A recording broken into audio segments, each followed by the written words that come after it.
Welcome to the Author's Corner with Hd Campbell. Join us as we take a tour around the literary industry with interviews and features within and throughout the industry. And now, the show.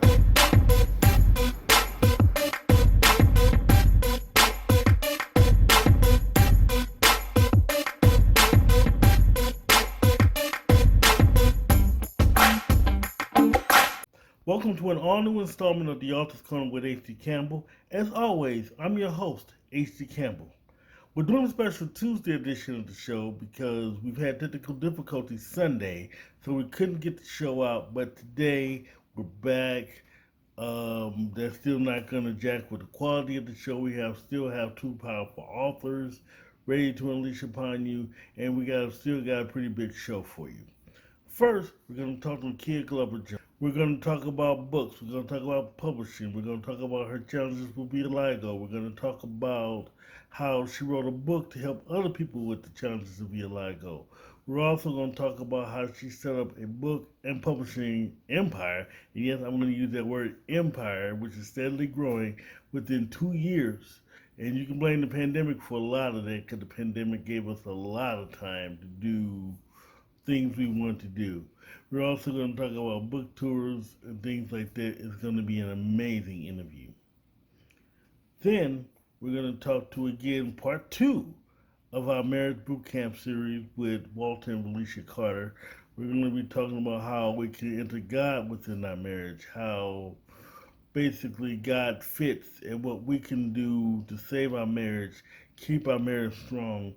What can we do to keep just those little things alive in our marriage, because a good marriage is a marriage worth saving, and these two know the secret formula. Then I'm going to talk about using your town in your books. I know I talk a lot about characterization, how that's the most important thing, but I also want to talk about how a lot of authors use their own backyard, their own city, as a backdrop for their powerful books. So stay tuned for that. So without further ado, when we come back after this message, we're going to talk to Nakeyia Glover-Jones. Have you seen The Author's Corner with Hd Campbell? It's the best show you're not watching. Every week we have authors, editors, artists, and others from various industries. There are 3 ways to watch Author's Corner, primarily on our YouTube channel, HD Television, on our HD Television Facebook page, and on our media page at www.hdcampbellmedia.com. It's the Author's Corner with Hd Campbell. Check it out weekly, and as always, let your writing fuel your spirit. And God bless you. By Late Murder at 10 by Hd Campbell. Former investigative reporter Mark Alexander thought his life hit a slump when a mass shooting results in the murder of a controversial news anchor. Can Mark get out of his head long enough to crack this case? Well, I'm not going to tell you. You'll have to get your own copy of Late Murder at 10 on Amazon.com and coming soon to your favorite bookstore. Our first author is Nakeyia Glover-Jones. We talked about everything from book tours to inclusion to her challenges with vitiligo and how she helped other kids with vitiligo as well as adults as well. We talked about a whole lot of things like starting an empire in 2 years thanks to the pandemic, how to utilize your time that you have, and I'm just going to shut up and just give you this interview. So I was always writing, even when I was a little girl. I was an English teacher for 17 years, and I always made my children make a story out of their spelling words, right? And so I've taught all grades from 3rd grade to 12th. And so, I would see that my students had difficulty in creating a story. So I would always create one on the board, like on the spot, create a story. And they would be like, that's so good. And that's not normal. And so I'm like, what do you mean? Like, sometimes we can do something so we feel like everybody can do it. But we don't realize that there are some gifts that some have that some don't, right? We all have gifts, but gifts are different. And so I began to realize, like, okay, my kids were like, no, you're good at telling stories. You're good at making them up. We just can't make up a story on the fly. So, I guess because I was a writer and I was into English, and, I loved when we had an essay to write and they gave us a topic or a writing prompt and I had my own way of creating it. I always loved that. And so I really got into writing when I got this skin condition called vitiligo. Right. And so I got vitiligo almost 4 years now. I've had vitiligo, and my vitiligo was extremely progressive. So what happens is you lose pigmentation, and when you're darker skin, so you begin to get white spots all over. And so at first it was, I was distraught. I was crying. I was, depressed. It was really hard because I was a very dark skinned Black person. So if you have a white spot, you can see it, so it started on my wrist. I could hide that, it was on my hands. I would, keep them low. But when it started to be on my face, I had to start wearing makeup, and I had never worn makeup before. So, that was a process, but it took about 2 years. My students, knew that I told them about it or whatever, because they could see it on my hands. It took about 2 years, and I stopped wearing the makeup altogether. And so I would get people to say things to me like, why do you have that paint on your face? Are you wearing a costume? Like, this is what people would say when I was out in public. And so I was an adult. I was 38. So I knew if they were saying these things to me, I could not imagine what they were saying to children, because many people get it as a child. And so when I began to see that and what I was experiencing, I said, let me go ahead and write a book for kids, to start at the foundational stages, to write something to show people that when people look different than you, how should we respond? So that's what got me into writing that children's book to begin. I mean, I got to help adults all the time, but if we could start at the foundational years to start getting kids thinking like, oh, they just look different. It's not a disease. You're not going to catch it, So that's why I wrote my first book called Super Spots. When you wrote your book, did you meet any children that were going through what you went through? So in the beginning, I did not. Meet any children. Like I said, people were saying things to me. I mean, little kids were saying things, of course, they're like, what's wrong with your face? But adults were saying things as well. Many adults asked me, are you wearing a costume? Is that paint on your face? Like, so confused.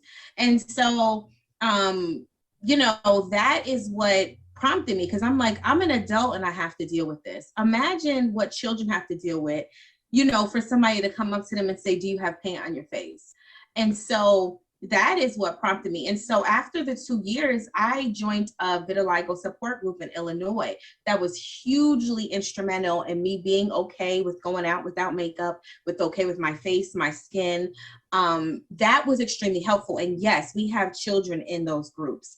And when I tell you, the children with vitiligo, they're fierce. They love their skin. They're, not hiding. I've seen more teenagers struggle a little bit with their vitiligo, but the kids are fearless.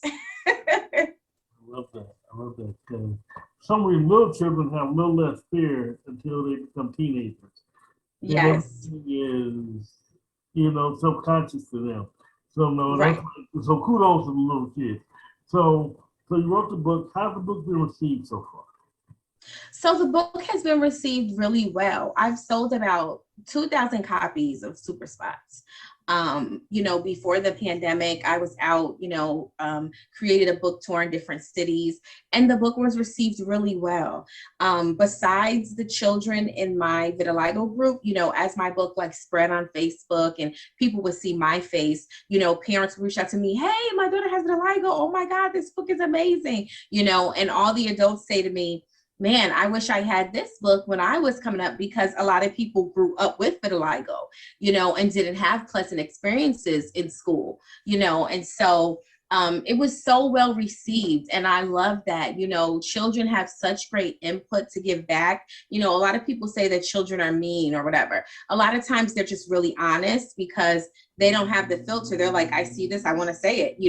They don't have the maturity that I have to gauge what I say. But at the same time, kids are so insightful. Kids are very caring. When I go to schools and tell kids what people say to me, they're like, oh, they're so mean. Why would they say that? They're so empathetic, to me about that. And so that's what I like to tell people about kids. No, they're not just mean and, rotten or whatever. There are some amazing kids, I've visited the schools and I've seen it and I've taught.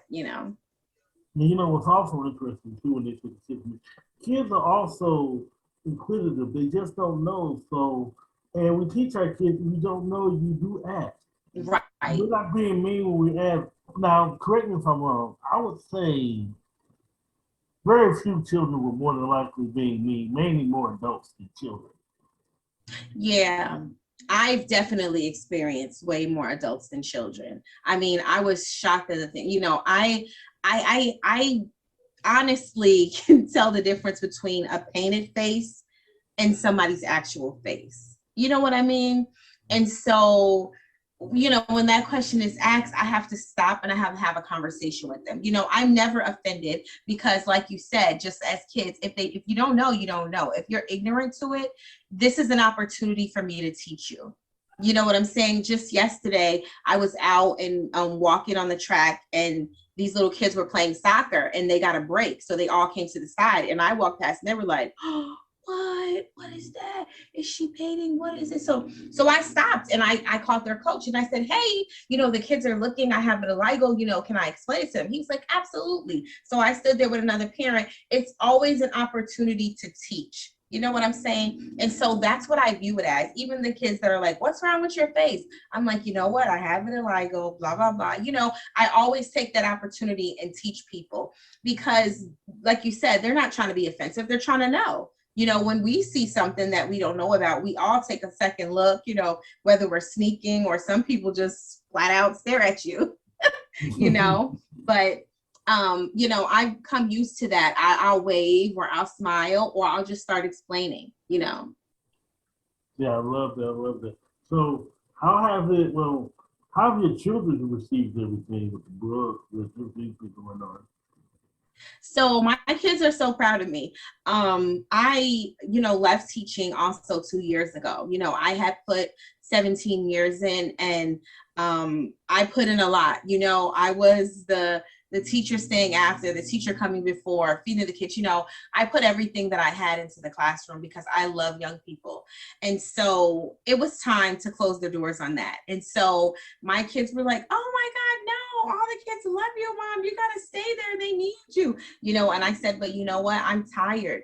And so moving from teaching, which was like what I was supposed to be doing to my children, moving to being an author and a publisher, they're like, "No, Mom, this is what you should be doing." They were like, "You're not going to teach. Well, what are you going to do? You're a teacher."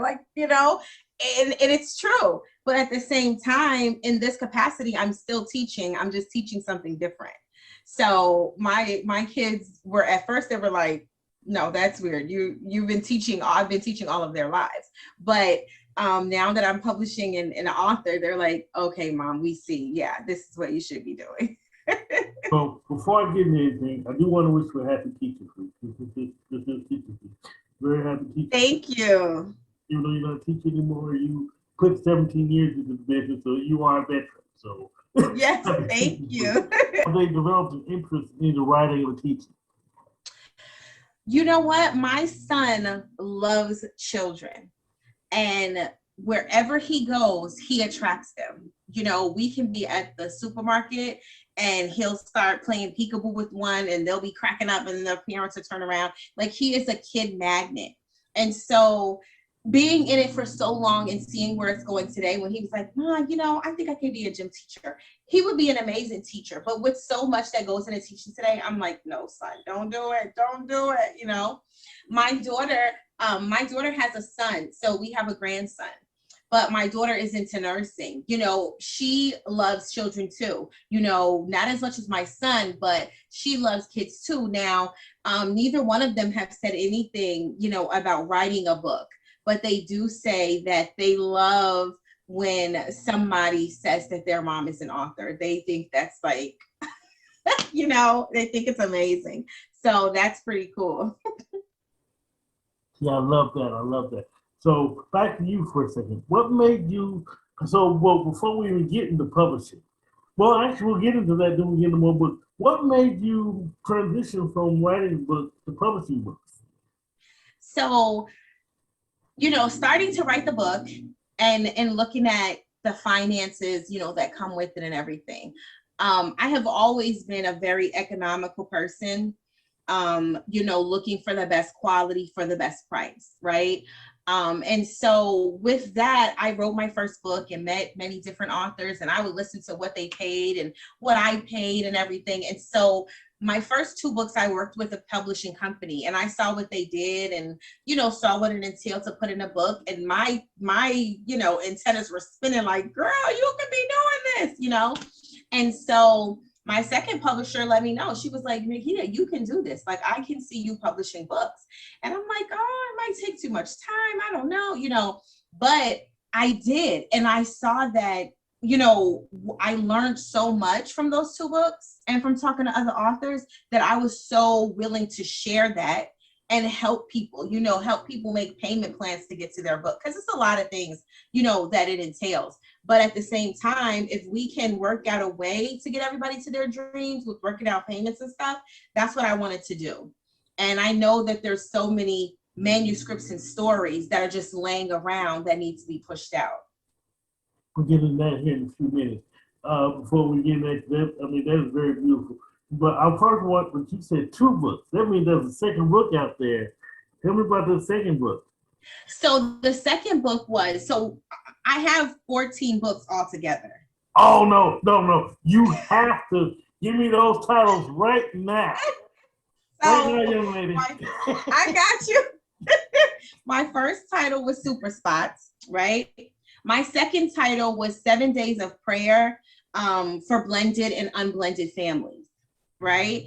And so, we have a blended family. And so I'm always, concerned about blended families, and that it's a process to get to the blending. Okay, most of us are very unblended for a while. And so I, put scriptures together every day. I got 7 real stories from 7 real families. And from those stories, I gave a scripture and a prayer every day that they can pray to deal with these certain situations, that you deal with in blended families. And so that was the second one. I can't keep up with the number, but I know next I did Counting with Corey and Kamiya.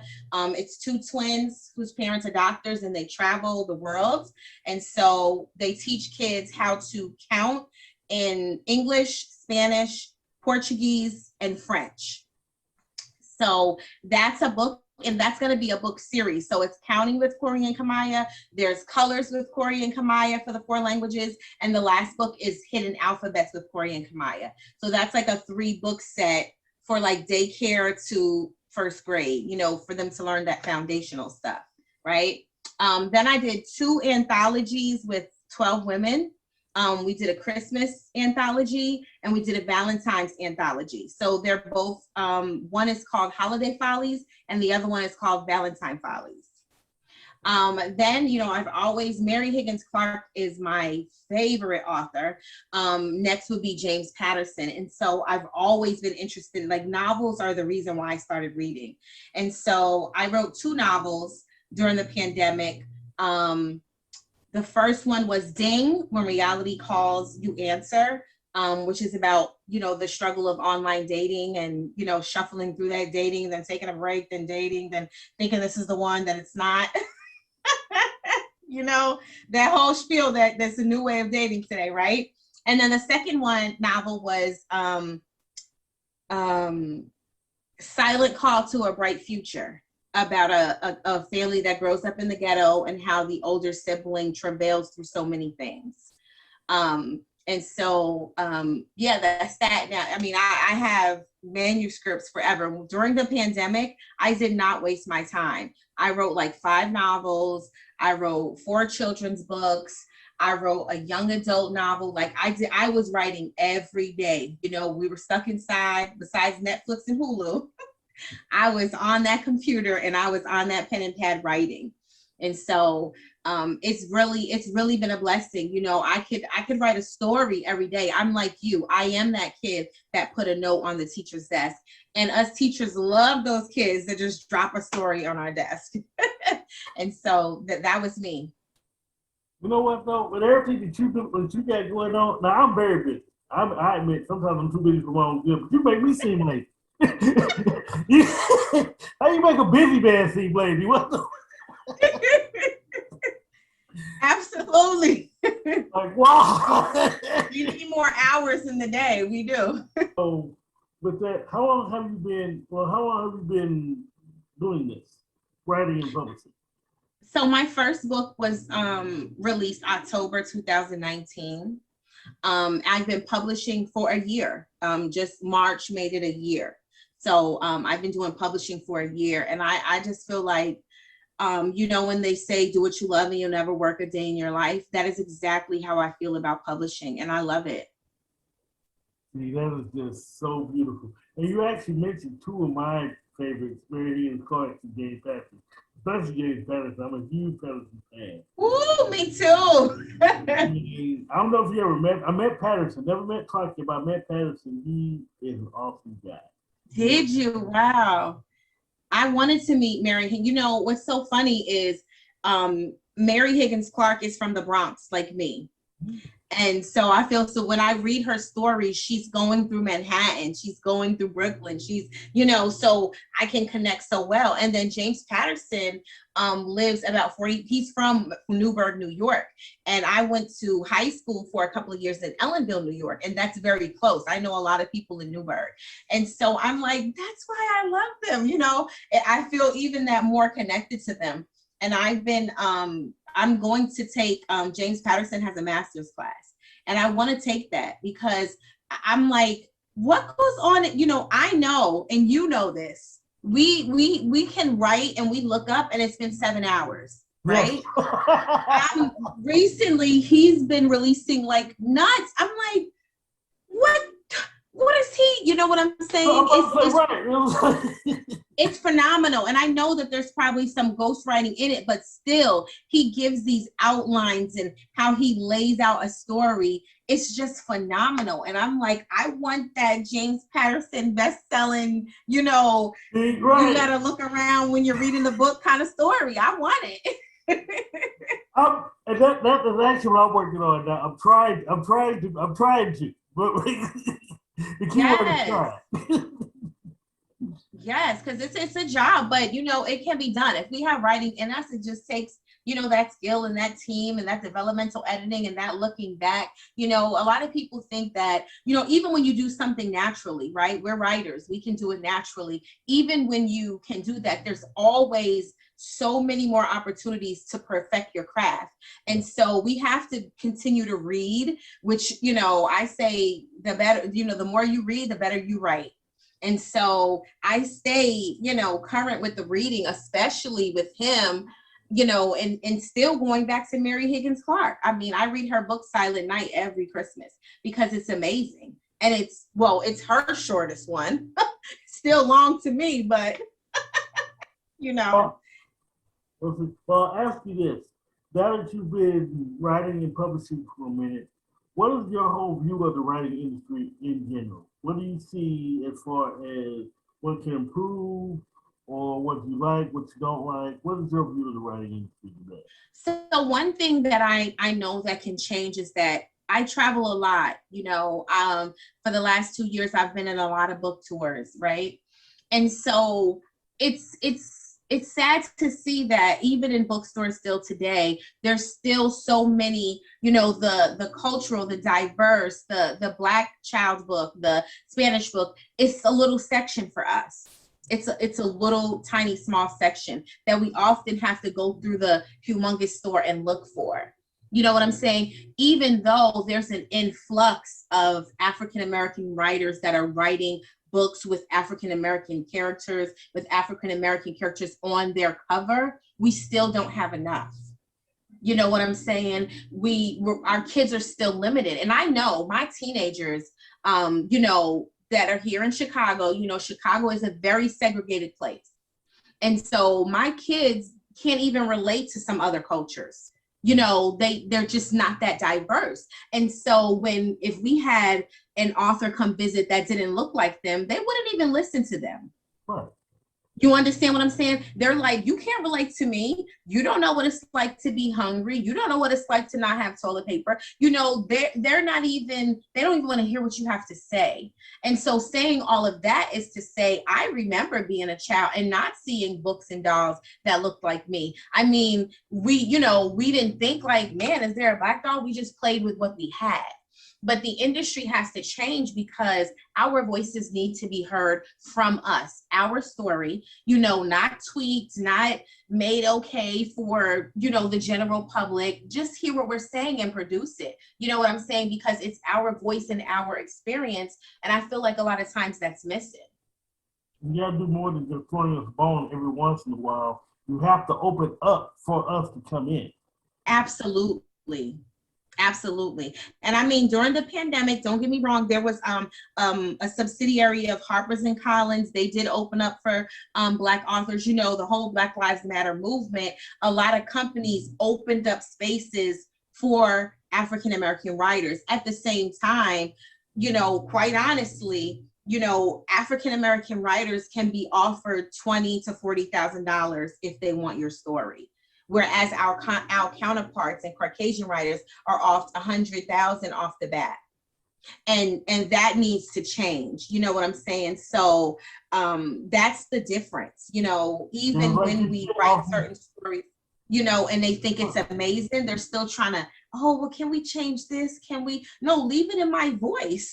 You know what I'm saying? So that's what's missing. Our voice is missing because it's often changed. And some of us are not willing to, break that change just to get in. Some of us are not. So it's hard, and that needs to change. What's funny? I read an article this morning about a big writer producer who just turned down, and she's Black, just turned down $1 million Netflix deal, which I truly understand when you read the article. It's like, wait a minute. You got our white counterpart. You just gonna give me $1 million? You think Black people hear $1 million and we go, yay, get it? No, you paid him like $4.5 million. Yes. So yes, I 100% agree with everything you just said. Yeah, it's very true. It's like we know our worth, and just like back in this day, we've built so many things in this country that we do not get credit for. And we want our credit for what we've done, and so you're right. Like you said, they're thinking that we're going to jump at $1 million. No, not when we know it's worth 5 million. And when we know that you're going to get 5 million and I'm still going to be here, you know what I'm saying? We want the royalties for life. We want our great grandkids to, get gain from this. We want to build wealth, and so sometimes we have to say no so that we can get what we're worth. And it takes time. I tell all of my authors that I publish, it takes time. Your branding, you coming out, your book, it takes time. But as long as you keep putting yourself out there, as long as you continue to write, one day you will get there. Somebody will see your worth and they will give you what you're due. I think the key phrase of what you just said is keep putting yourself out there. You can't stop. No. We don't. If you stop, we don't know who you are. Keep going, we'll know your name. Right. Absolutely. So my next question for you is: so I know we're in the pandemic, but have you been on any things lately? I have, meaning like tours? Yes. Yeah, so I joined the Black Child Book Tour. That's out of here in Chicago, Daryl Harvey. I'm on every city with him. I also joined the Coast to Coast Book Tour. I'm not sure where they're out of, but they're going around from city to city. My goal when I wrote Super Spots, I said I want to take Super Spots to all 50 states, right? So that's what I'm doing. I've done about 10 or 12. Well, I've done about 12. So I still have a ways to go, but it's happening. You know what I'm saying? It's moving, it's happening. And so just like you said, we have to continue to put our stuff out there. When I started my book tour, my mother and I were in the car and I drove like 36 hours. I went to New York, I went to Maryland, I went to Virginia, I went to Washington, because I believe in me. And if you want to, be successful in this, you have to put yourself out there. And so sometimes we drive, sometimes we fly, but either way, if I had to get on a bus and put my books under that bus and go, I would, because that's how important it is to me to keep myself out there, to make sure that Black children see I'm an author and I'm a publisher. I don't only just write books, but I publish other people's books. It's important that young Black girls see that young Black boys see that, when they see me come to their school and they're like, you wrote a book? Like and it's why, because a Black author didn't come to my school when I was coming up, never. You know what I'm saying? And so that's my goal and I'm sticking to it. And that's the other amazing thing. Like we've been talking about this whole conversation. The kids start seeing that people that look like them are publishing books and writing books and making big money, book deals, and when they can read about characters just like them, man. I mean, they just don't realize how amazing it is. And that's it's crazy because I have a lot of my developmental editors are Caucasian. Some of them, they're all mixed, but I submitted my book to the company that was sister to Harper's and Collins, right? And they wrote me back, and the first line that she said maybe would have bothered some other people, but it made me feel so amazing because I love to be unique. I love to wear what nobody's wearing. I love to do what nobody's doing, right? So the first line she said, Nakeyia, I really enjoyed this story. She said, but I would not know where to put it in the marketplace. And that made me feel amazing. Why? Because I need my own category. It's unique. There you go. You know what I'm saying? I need my own category. The novels that I like to write is the underdog that made it. We see that show that comes on called Unsung, those people who made one hit that we all still sing now, right? That might have just been your purpose. That one song that will bring us all together at a party that everybody starts to sing at any family function, right? It made me feel so good that she said, I don't know where to put it in the marketplace. Another author said, that means it doesn't fit. I said, exactly. I said, you know why? Because this is why people create new categories. All the time. You know what? So and they gave me full feedback. She gave me full feedback on this, on that, on how it could change and what. And so if I want to use that information and I want to write something else and use it, it's a tool. It was a win-win for me. You understand what I'm saying? So like you said, you went there just for that. Sometimes they don't even answer you, okay? Because they get so many inquiries. But I was so thankful to get that letter, and I was so thankful to hear that because that's who I am. I create new categories. See, this is one thing I love. And see, I'm going to tell you why I'm so impressed with you. You learned all this within a year or two of being an author. Right. That is like so. Cause see, I've been writing since '99. I've been writing most of my life, but my first book was published in '99. Okay. We're still learning, and people at home don't be fooled. We're all still learning every day. Yes. Don't think learning don't stop. But she learned in 2 years. What took a lot of us about 5, 6, 7, 8 years to learn, which is so awesome. Right. It was, we had the time because, you've also never been in a pandemic, right? So, in that time, I the pandemic brought so many things out of people, because when you got tired of Netflix and Hulu, you're like, wait, can I sew? Can I create something? Can I, it gave you that crunch time to like think of what can I be doing with my life, whether it was taking a course or anything. And so I came up out of that pandemic way better, than I would have if life was open and I was still running around, because it takes that time to produce. And you're a busy man. So I know that you can get busy publishing somebody else's book. Editing takes time. And so you turn around and you're like, oh, wait a minute, I haven't written anything for me. You know what I'm saying? So I didn't miss that time to write for me. I didn't miss that time. I was completely selfish. I didn't miss that time to do all the things I can't do because I'm helping everybody else. I wrote for me, and it was good. A lot excuse me, a lot of the time we still forget, and as somebody who's an author publisher myself, I sometimes will be ashamed of myself. I'm always, when you edit everyone else and you have a story, you can't put I have to learn not to do this. Put yourself on the back burner while you 3 manuscripts edited and out there. It's like, no, you put your story within the roster. Yes. That way you can be part of this assembly line as well. Definitely. I'm gonna have to get one of your spy books or whatever, because I love that. Your suspense novels. I'm gonna need them. I'm actually I'm actually doing a reprint of one now. As soon as that comes out, I'll send it right to you. Awesome. Yes, I would love to purchase it from you. Cool. So the next question for you is, so how can we get to know you? How can we buy your book? How can we know about the latest tour? How can we get to know you?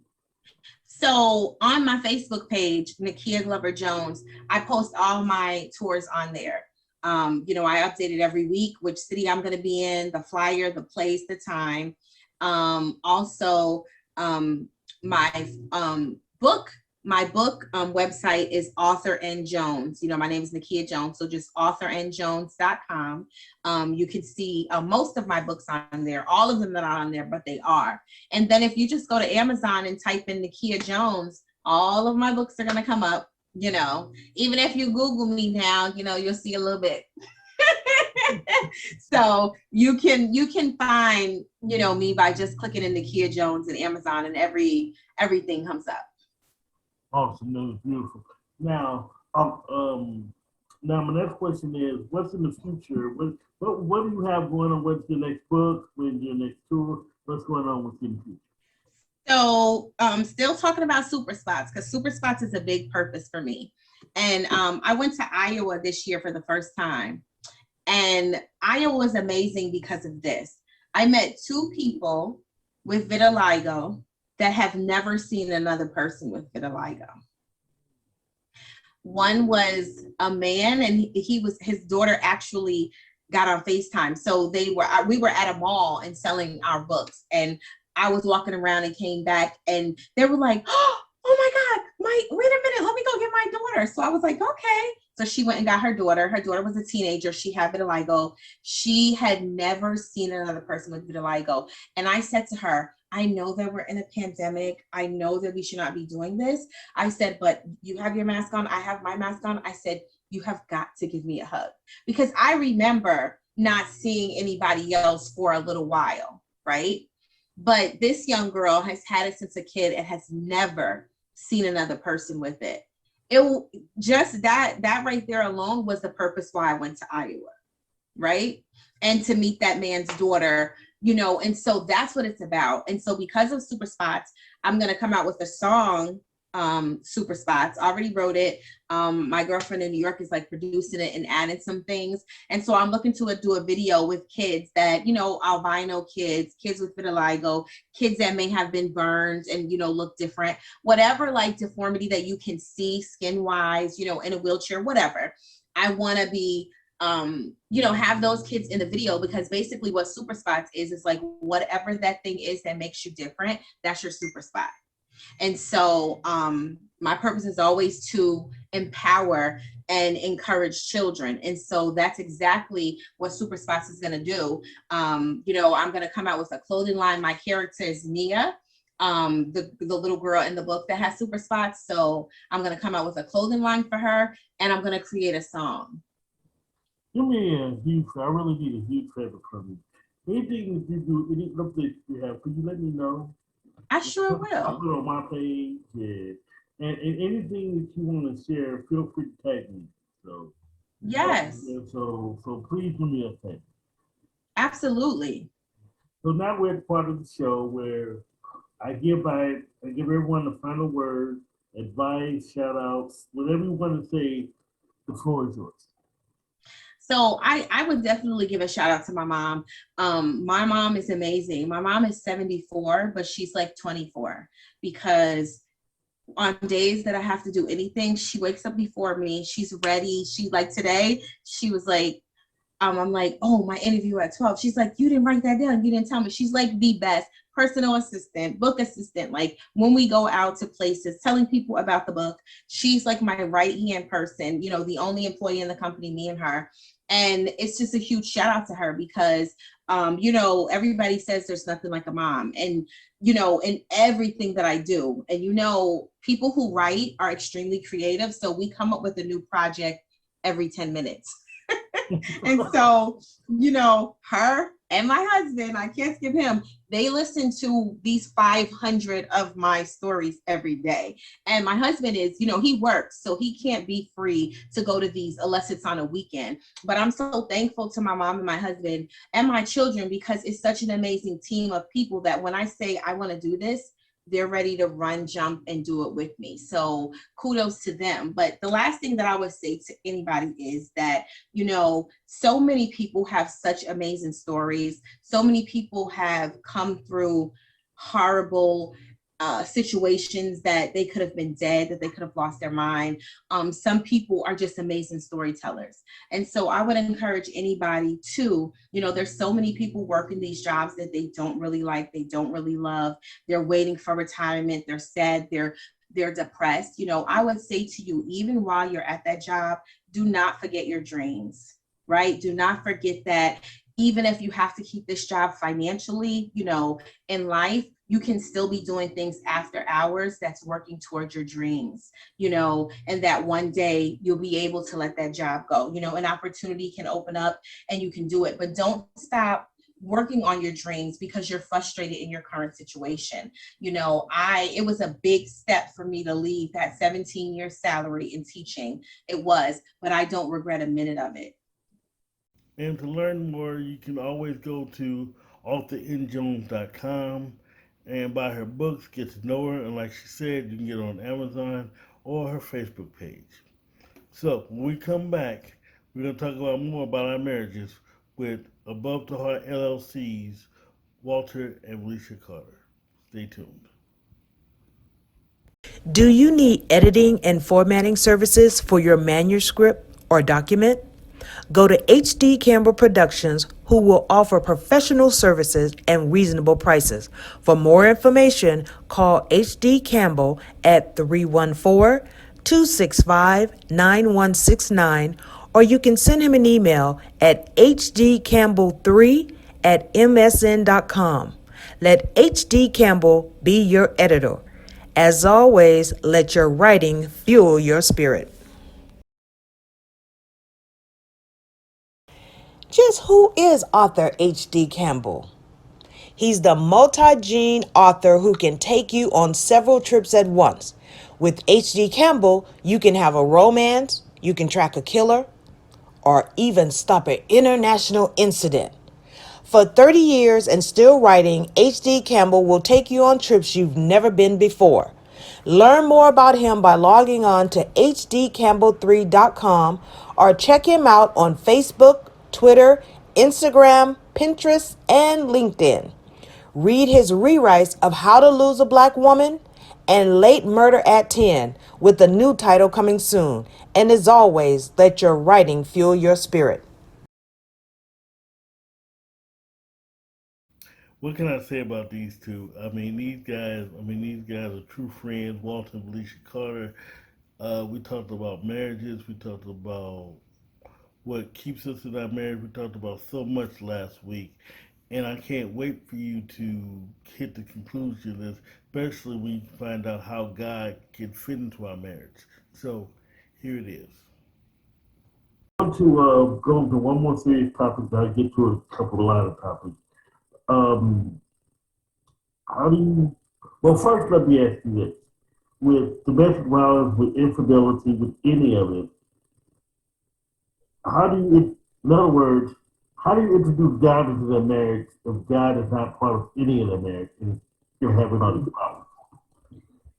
Well, first, because we are biblical marriage coaches, that's our foundation. So whenever we talk to anyone, before they even agree for us to coach them, we let them know we come in with biblical standards. We have our guidelines and everything that our procedures and everything that we follow is structured, and God, everything about God is good. And that's what got our marriage where it is now. And we also let them know about different scenarios and things that we face. If whatever their circumstances, we give them, because if you go on our website, you will see everything on that website is what we dealt with in our marriage. That's why I know list. That's why I know God was using us, and he's using us now as a vessel so that we can help marriages. And that's why we are very passionate about marriage, no matter what state the marriage is in. And whenever they come to us with any circumstance, the first thing we do is we give them biblical standards. We let them know what God says. We let them know how our situation was and how God saved it and fixed it. But it's not until they seek God and get the direction from him, the way that they should go, that they will be successful. We explain that to them, and we let them know. We don't shy away from it. We let everybody know we are biblical marriage coaches. But at the same time, we still kind of we know that there's a whole lot of folks that are not God fearing people. That some of them may not even know God. So how can you? Hold on. We have clients that don't know God.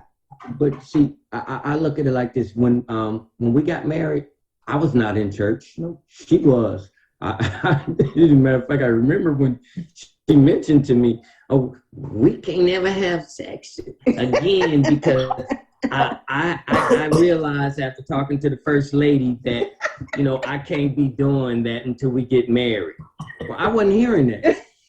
I wasn't saved. I wasn't, like her. Hold on, you can't take the cookie from me. He was tripping. You can't take the cookie from me. He was tripping because he had already waited forever. And then as soon as I gave in, then I cut it back off. Yeah, you can't do that. So, I understand, and I try to sympathize with people on that area and understand that you got to tiptoe. You got to take baby steps. With people. Yeah. You got to take. You can't just come to them and say, well, St. John, says this. No, because what you're gonna do is you're gonna run somebody away. Yes. You can't pour it on like you the super saved and expect them to just catch on just like that. You know what? I'm gonna take you guys off. Let's go there for a second. Just follow me for a second. Okay. I mean, Val, what do you know? You got the perfect man. Or Walter, what do you know? You got the finest woman. I mean, what can y'all do for me and mine? I'm the one going to y'all the perfect ones. What can y'all do for me? We did not have it together. Well, that you know what? You got to check out our story. Let us break it down. Let us break it down because we went. I tell you like this, and this would really hit some people. We had a chitlin fight. That's where our marriage was. We had a chitlin fight. What's a chitlin fight? Who ever had that? A chitlin fight. I came home after hanging out after a couple of days. It was a weekend. It was not the weekend. Nope. Okay. Nope. Well, it was the eve of Thanksgiving. I know, I went on a drinking binge. And see, I was one of those where I didn't drink at home. No. I would go out and drink. So I came home and had my little Coogee shirt on, And sweater on, and the my matching Coogee hat looking good. She's standing there cleaning some chitlins. with attitude. And I went over there and flicked some water from the chitlin in her face. And she turned around and threw chitlins in my face. I turned around, threw chitlins in her face. Next thing you know, to make a long story short, the whole kitchen and our kids standing there looking like, oh, Like they crazy. God. Like, chitlins was I everywhere. am not cleaning that. And that's what my oldest daughter said. I am not, I'm not cleaning that. because it was her day to do the kitchen. So with that said, that was the last time we had chitlins. Yeah, And that was some years ago. but that goes to show we're nowhere near perfect. no. Our marriage has went through some ups and some downs. We were driving down the street one day and she said something I didn't like. And we going back and forth having words. Yes. I thought I was going to be bold. I said, if you say one more word, I'm going to backhand you. Well, I backhand her. She turned around and she grabbed me by the eyes and clawed my face. And Please I don't tell me you got the scene from What's Love Got to Do with It in the back of Yes. So, and this was so- before that movie. so Go ahead. that tells you this is a couple that was nowhere near perfect. No, not Nowhere near perfect. Look, we got so many stories. There was But one we're not time. going to tell no more stories. Okay. Oh, no, if you got stories, I'm ready. I was going to tell about the time when her sisters and her, they jumped me. I was drunk, and I thank God that we can laugh about it, because, Yeah, he corrected it. But I was drunk, I came home, and I guess they thought I was going to get ignorant that day. I didn't. We was ready. Next thing I know, she was talking crazy, I guess, because she had her sisters with her. Next thing I know, she grabbed me. And all of a sudden, I'm getting, the push vacuum cleaner, the hand push. The sweeper. Yes. The sweeper. They ain't the sweeper. They Not was the happy sweeper, then. they call it the sweeper. Yeah. They beat me with Rolling. that. Her and her sister. They grabbing me. I'm getting punched. I'm getting kicked. The next thing I know, I grabbed the suitcase and I'm walking down the alley. It was my suitcase with flowers all on it. So, our marriage was nowhere near pretty. Nowhere near it. But, God allowed us to make it through for a reason. He knew what he had in store for us. We done went through so much stuff. I'm telling you, every single client that we have, almost our clients in Midwest, but every single one that we have talked to, we could relate to something. So when it comes down to understanding and relating to somebody, oh yeah, we definitely can, because we were nowhere near the perfect couple. We've been through all and I even went to prison during our marriage. I went to prison for 2 years, 6 months after we got married. Yep. 6 months after we got married, I ended up in prison Ooh, for that was 2 rough. long years. And she was left raising all the children. And matter of fact, my ex even brought the children over and left the kids with her. So she had all the children at the time. She had the twins who were newborn. She had her oldest daughter, and then she had the other 3. So full house. I thank the Lord. So, Lord. So when it comes down to going to prison, the alcohol, the domestic issues, the infidelity issues, which we also had, when it comes down to lack of communication, it was a lot, a whole lot, and I can keep going on and on and on. But Yes. we've been, so whatever it is that somebody say they're going through, we probably done been there. See, I love that because, like I say, the reason I went devil's advocate with you guys because people need to hear these stories. People need to know that And we got a whole lot more. See, we're not just certified. And we're not just people who come with scriptures. We're somebody who's been there. See, we know what it takes to get through it because we've done it. Mm-hmm. We're not going to just tell somebody what something says because that's what we were taught in a book. Right. We're going to actually tell them because we know, because we've experienced it. And we got 29, baby, because I'm counting them years of dating. 29 years. Because you know what? Before a person gets married, they first should date anyway. Yeah. For a certain time period to know if I like you or not. Mm-hmm. Not just that your sex is good or that you got a good job. No, you know, right. Date for a while. Get to know each other because it's a lot. You would be amazed at how many of our clients like got married after like not really knowing each other that long, and communication is a problem. They didn't know this about the person. They didn't know that about the person, and now it's a problem when they're married and they're like don't want the marriage or whatever, not sure if they want to stay married. And we just take them through the guidelines and the steps. I call that learning how to undress in front of your mate.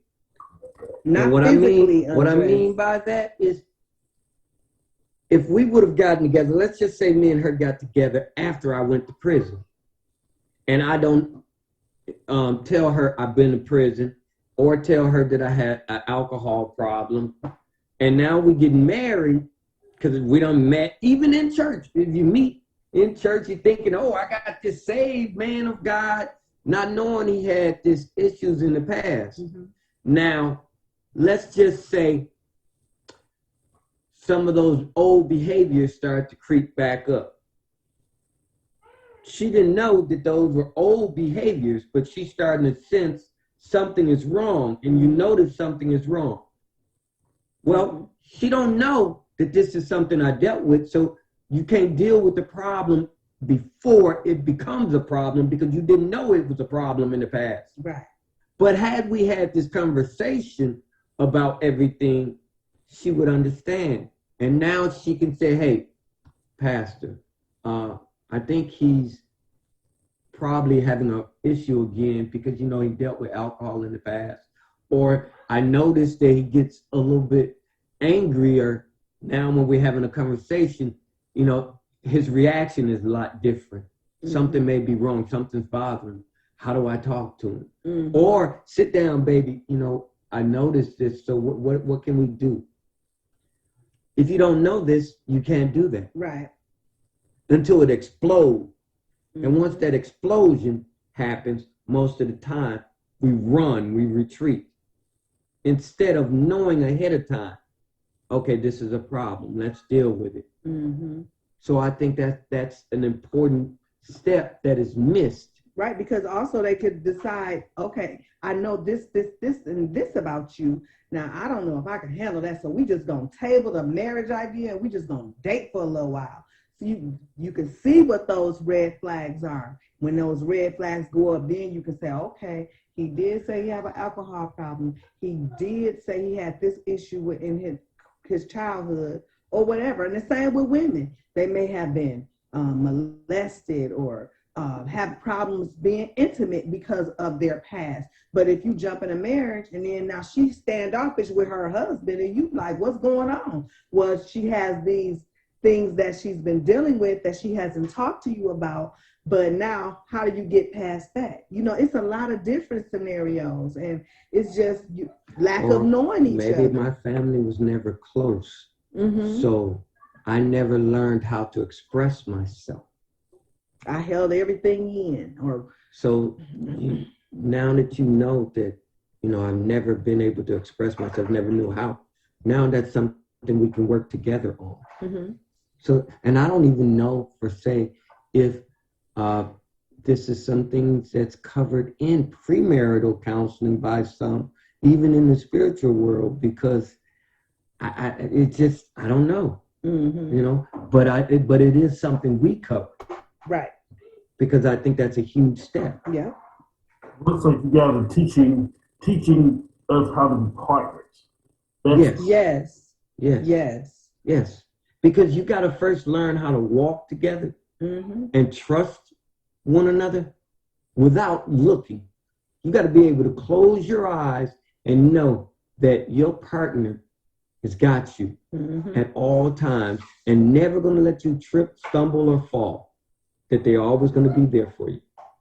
And then if you know that, then you got you somebody you can marry because you know that they got your back at all times. You got to stop trusting the person and trust the God. That's what I love that. I truly love it. You gotta stop trusting the person and trust God. So if you let God is in the marriage, it's not going to work anyway. That's right. Before I move on, I did want to ask, and you correct me if I'm wrong. I see a lot of waves of young people that like to get married because he's fine or he have a nice job, she fine, and I'm trying to get all up in that. They get married and they realize, oh my God, we gotta get jobs. We gotta take care of children. That whole fine and he got a job, all that disappears quickly. Yes.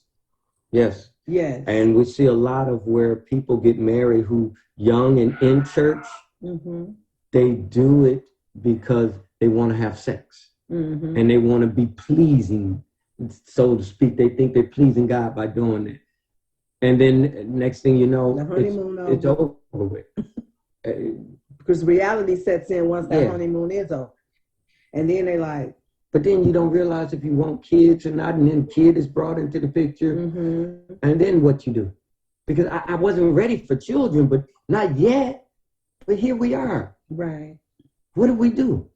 So these are some of the things we talk about. Because you're right. This is exactly how it happens. A lot of young ones are getting married, and they're doing it because of lack of knowledge. And when we ask this question, what does your happy marriage look like? Do you know how many people can't answer that? You know what?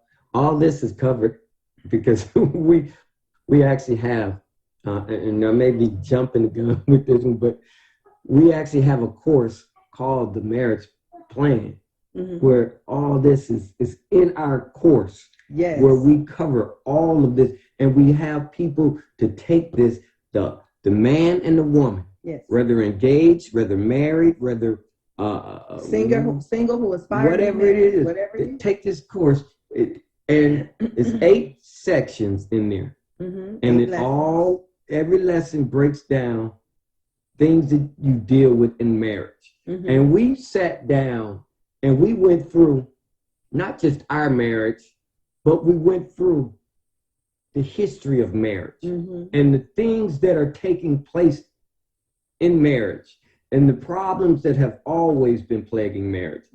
And we put the things down and we gave you safeguards where we put in there, okay, what do you do for this? What do you want in marriage? They write down what their desire is. But if it's any issues, it's just like a business plan. Nobody goes into a business without a plan, right? You're not going to walk into a bank and say, hey, I need $1 million because I want to open up this business.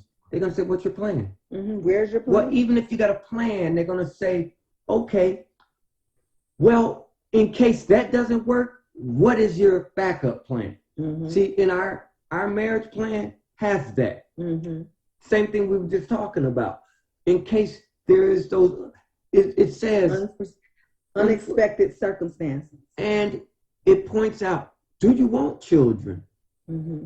If you want children, what is your expectation? It even breaks down, it goes into if you have a loved one who you need to take care of. What are your, because a lot of us have parents or children that are, have illnesses or issues of some sort, and they can't they can't care for themselves. What do you do? And how would that affect your marriage? Does that other one want you to get rid of that person, not take care of that person, right? Not deal with their financial issues? Because that's the conversation right now, right to this very moment, I had just got a text earlier from my older sister where a financial issue arose with my mother, where we had to talk about that. Because I can't just make the decision. If I did, let's just put it like this. If I did, it would not be fair because we're one. So we have to still talk about it. So our plan includes even things like that, right? If you want to purchase a home, what is your credit? Right. We have if that. If your credit is not good, what are your goals to build it? You got to talk about these things. Our plan safeguards and have all this. It talks about the communication. It even talks about date night. Having dates, understanding where communication needs to be. So it breaks down some of everything. So, you know, our course is really a great thing, I think. I don't know if it's anything else like it out there at this point. It doesn't matter. I just know that it's something that's going to help people. Because it helped us. And so we said we wanted to share it and make it available. I was like, okay, this is what we did for us.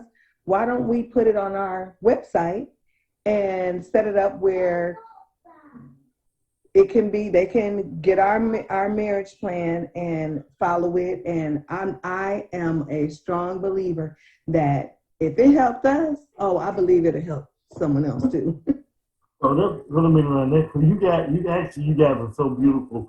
Because when you segue into the courses, that actually got me into, for my next set of questions about what books, what courses do you guys have to help us, to help out with people's marriage?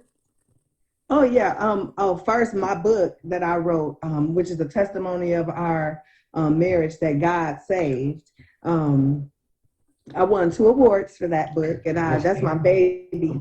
And like the course that we just talked about, the marriage plan, which is on our website. You can purchase the book and the course on our website at abovetheheart.net. Don't put www because it won't go there with that. It'll give you an error message, just abovetheheart.net. And we also have a free consultation for our coaching sessions. That first consultation is free, and you can fill out for that on there on the website as well.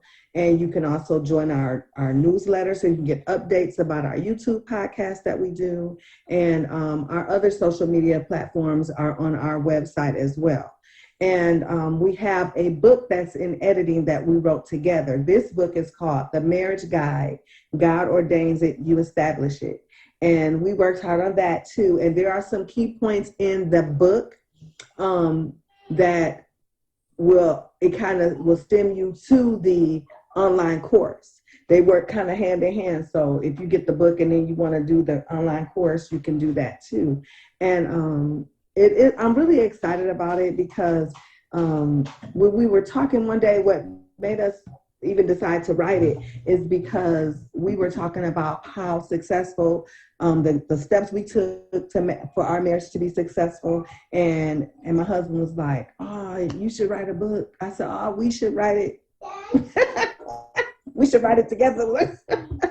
So he could put his input in it as well.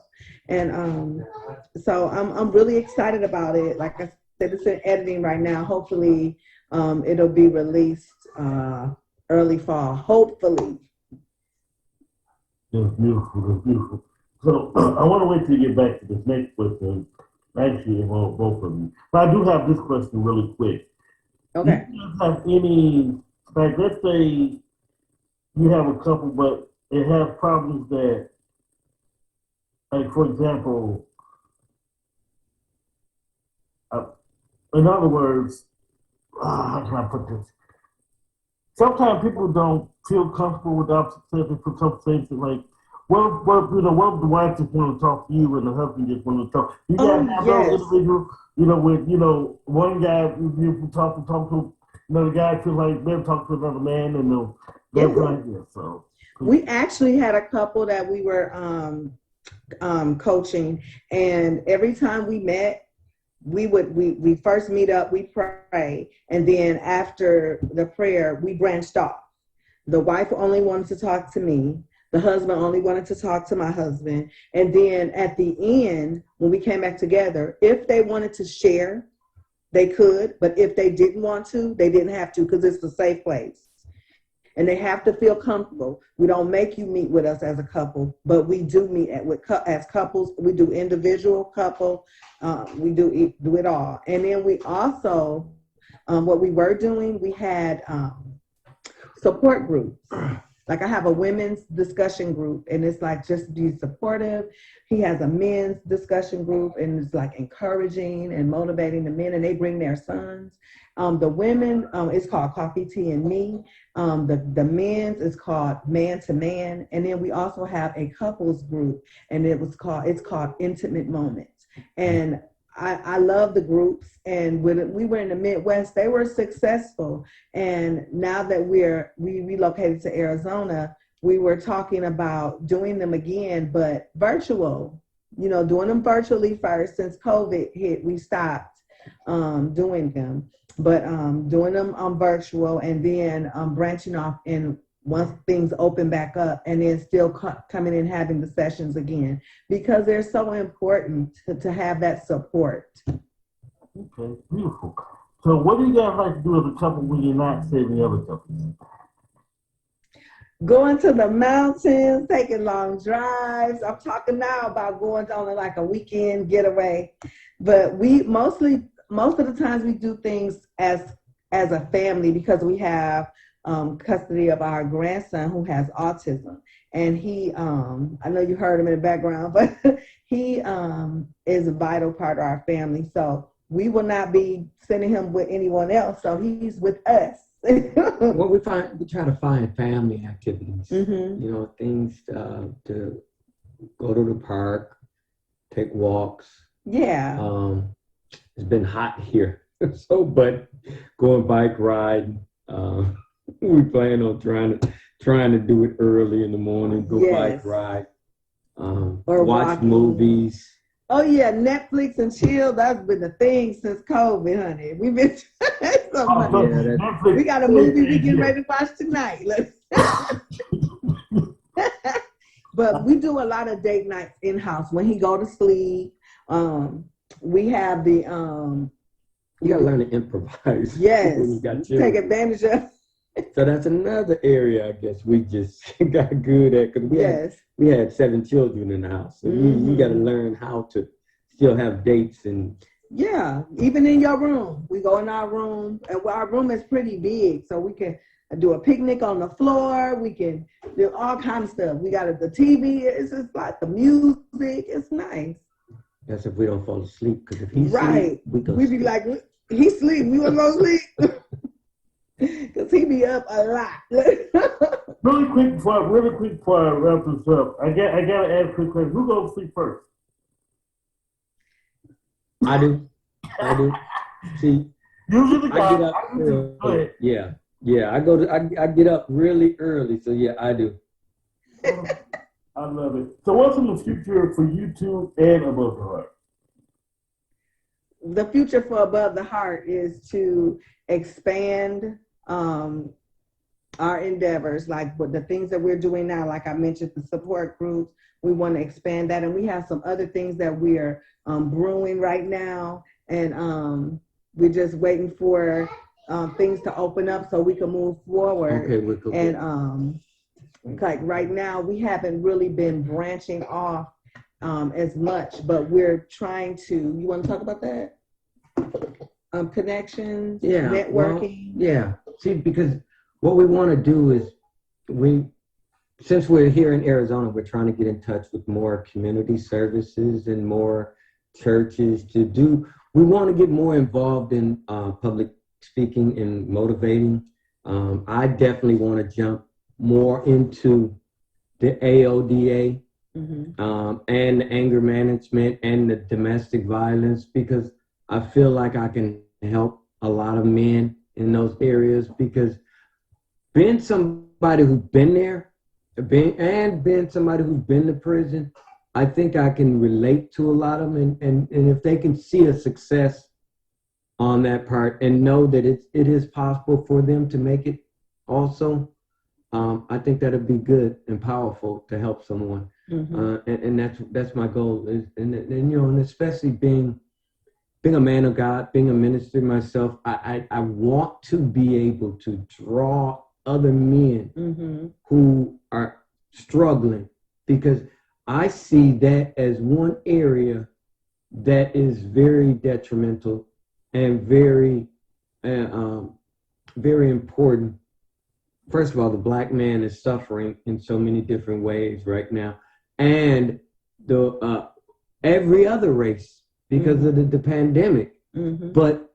But we ourselves, our men, are dying off really fast, and I want to be able to pull up as many as I can and help as many as I possibly can. So that's an important area that I want to be able to step off into, and I want to reach out. So if there's any men in Arizona that have groups, invite me and I will come. Mm-hmm. I think it's so vital, and I think even for her, it's something that we was talking about for her, because it's important for women to hear from another woman who's been in the trenches, because you hear from so many people who just got the book knowledge or the training, but to have the training, the knowledge, and it been there is a whole nother story. Yeah. So that's where we want to go.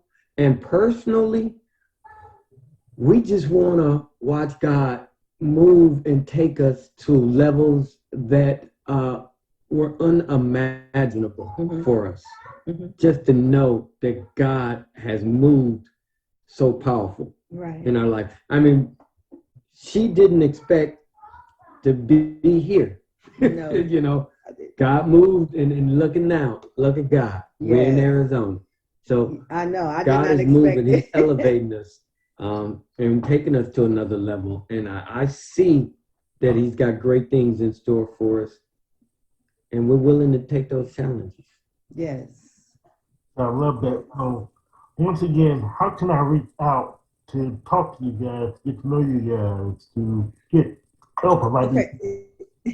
Yes, we at abovetheheart.net, you can sign up for our newsletter. You can we have all our social media buttons on Facebook, Instagram, LinkedIn, our YouTube channel, and Twitter. And we also have our email address. They can email us at abovetheheart0803@gmail.com.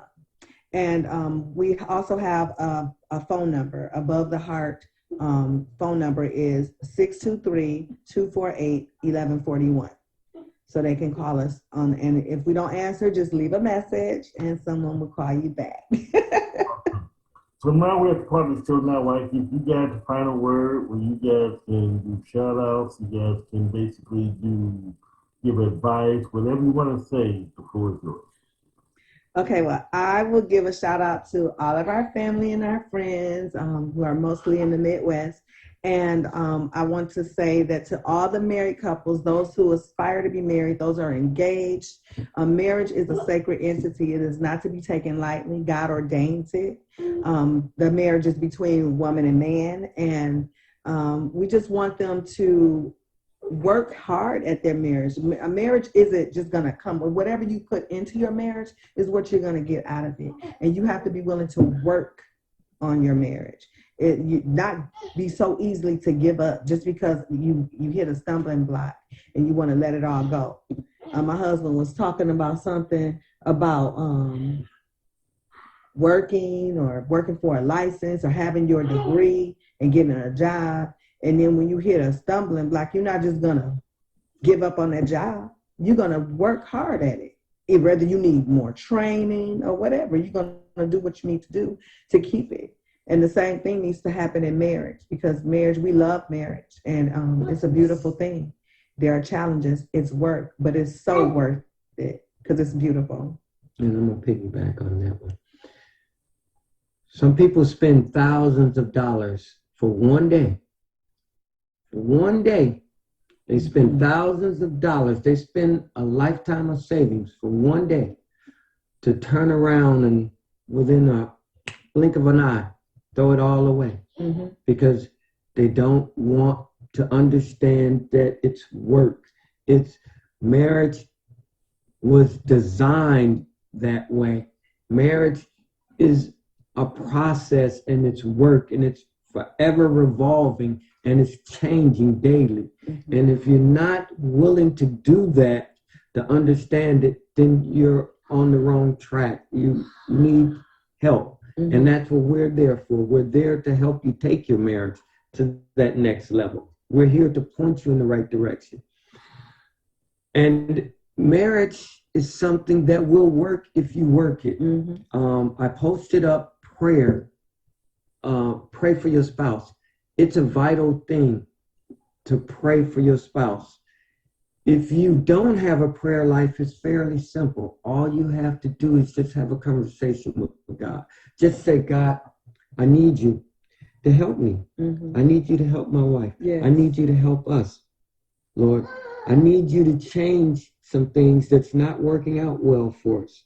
And to just have a simple conversation with him. It's not where you have to say all these big words or know the Bible or any of that sort. And if anybody tell you that, they're mistaken. It's a simple conversation with God. Just you and him. Whole heart. You and your spouse. And you just pouring out what you want or what you need help with. Or just to thank him. Watch how that change your life. If you start to have a prayer life where you pray together at night, pray together that morning, even when there's times when she sleeps and I get up and I will pray for her while she sleeps, because that's my job as the head, for one. And for two, it's required of me to do that because that's what I know God wants of me. And I think it's powerful. Mm-hmm. And it's a changing point. So if you don't have a prayer life, I recommend that you start now. That's what I say. You start now. Start now. Just simple. Mm-hmm. Thank you, God Lord, help. And Lord help. Mm-hmm. So take your marriage to the next level. And if you want to do that, reach out to us. Yes, reach out to us. And again, you can check out AboveTheHeart.net. They're going to have things on workshops, different counseling sessions, ways you can help yourself, buy books, and so much more. So please, even if you're not having problems in your marriage, check them out anyway. They can help you have a stronger marriage. I mean, my thing is, there's no such thing as a perfect marriage, but there's a such thing as a strong marriage, especially when God's involved. So when we come back, we're going to talk about exploring your city in my 2 cents. Do you need editing and formatting services, promotion, or do you need a press kit? Let HD Campbell Productions put together a package to suit your needs. Let us handle your promotion, editing, press kits, photography service, and a lot more. We even do custom videos and videography. To learn more, log on to www.hdcampbell3.com or email us at hdcampbell3@msn.com for a free brochure. You can also contact us on Facebook, Twitter, Instagram, Pinterest, and LinkedIn. We guarantee professional services at reasonable prices. Check us out, and as always, let your writing fuel your spirit. Coming soon, the second printing of the Sergeant Wise Guy Chronicles, reintroducing you to a special agent, Sergeant Wise Guy, the government's top strategics and agent with a very sarcastic tongue. A former Ranger, he heads up a team of specialists taking care of missions too big or too messy or other agents don't want to handle. His first mission takes him to Paris, where a stolen Cold War nuclear warhead was discovered. While discovering the warhead's origin, a lost dead love resurfaces. Can Sergeant Wise Guy resolve both before the secret plans for the warhead is complete? Well, check out the second printing of the Sergeant Wise Guy Chronicles, coming soon.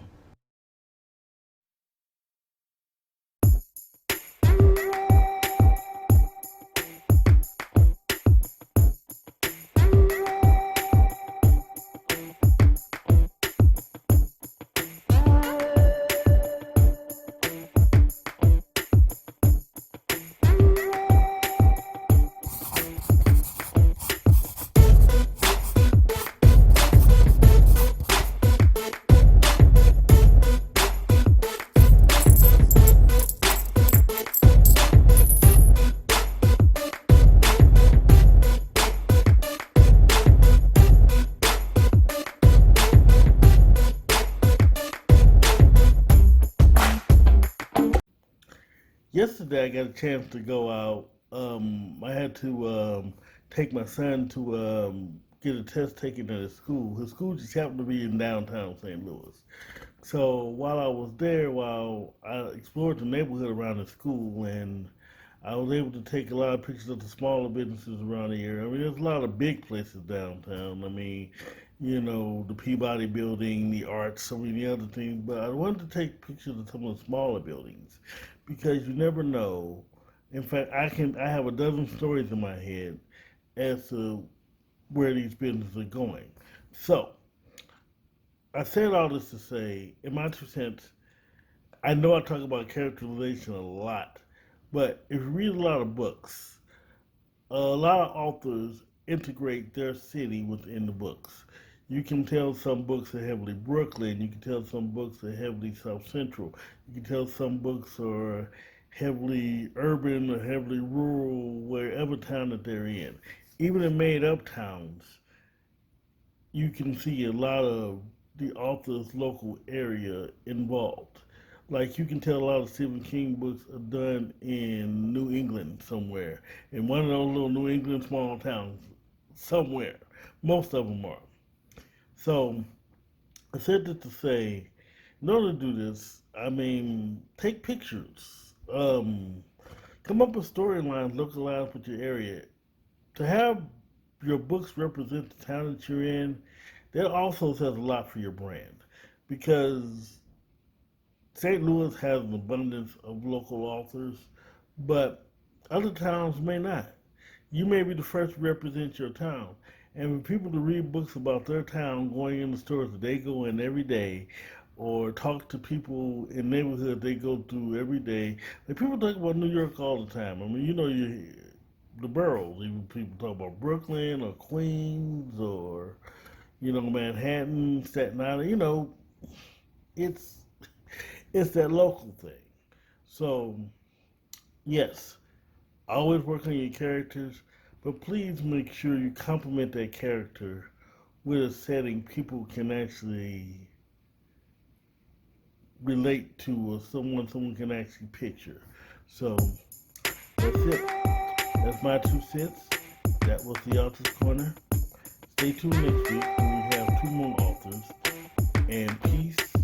And as always, let your writing fuel your spirit